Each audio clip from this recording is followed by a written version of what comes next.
సందర్భాల్లో ఎన్నో చూసిన తర్వాత కూడా ఈ రోజు వరకు కూడా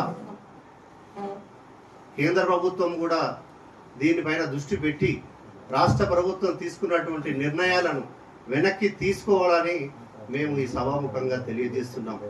విద్యార్థి లోకం చాలా వరకు ఫైట్ చేస్తూ ఉంది.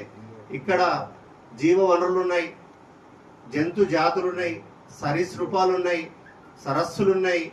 ఇక్కడ పొల్యూషన్ కంట్రోల్ చేయడానికి కూడా అదొక వేదిక అని చెప్పేసి నేను చెప్తా ఉన్నా. ప్రజలందరూ గమనిస్తూ ఉన్నారు. ప్రభుత్వం ఏ డెవలప్మెంట్ చేయాలన్నా విద్యార్థుల యూనివర్సిటీలు బేస్ చేసుకొని విద్యార్థుల నోట్లో మట్టి కొట్టడం అయితే ఇది చాలా తప్పు. ఇది ఎవరు క్షమించరు.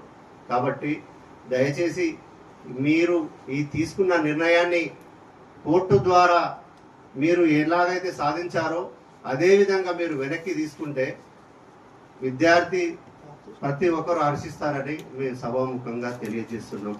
దాంతోపాటు ఎంతో విద్యార్థులు లాఠీలు జులిపించారు, కేసులు పెట్టారు. యువత మొత్తం బలైపోతుంది.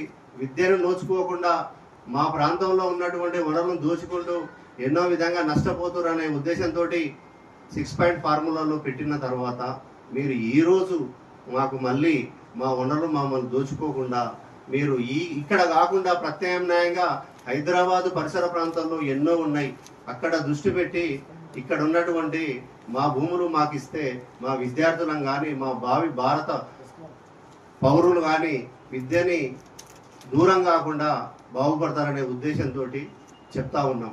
కాబట్టి దయచేసి ప్రభుత్వం మళ్ళొకసారి హెచ్చరిస్తున్నాము.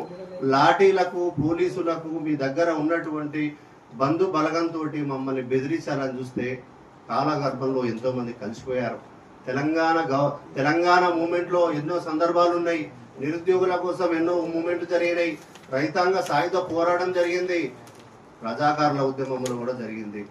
మీకు చెప్పుకుంటూ పోతే చరిత్ర చాలా ఉంది. మీరు కూడా ఇందులో భాగస్వాములు ఉన్నారు. మళ్ళీ భట్టి విక్రమార్క గారు, ఇప్పుడున్నటువంటి ఐటీ మంత్రి గారు కూడా, శ్రీధర్ బాబు కూడా అక్కడ యూనివర్సిటీలో చదువుకున్న వ్యక్తి. అక్కడ యూనివర్సిటీ భారతదేశానికి దిక్సూచి. ఇండియా టుడేలో కూడా ఎన్నో సందర్భంలో ఎంతో మంది ఇక్కడ ర్యాంకింగ్లో ముందుంది. కాబట్టి ప్రపంచ స్థాయిలో రాష్ట్ర స్థాయిలో కూడా మన యూనివర్సిటీ చాలా పేరుంది. కాబట్టి దీన్ని నష్టపరిచే విధంగా, విద్యార్థుల భవిష్యత్తు ఖరాబు చేసే విధంగా కాకుండా విద్యార్థుల భవిష్యత్తులో వెలుగులు నింపే విధంగా చేయాలని ప్రభుత్వాన్ని మేము హెచ్చరిస్తున్నాం. Thank you.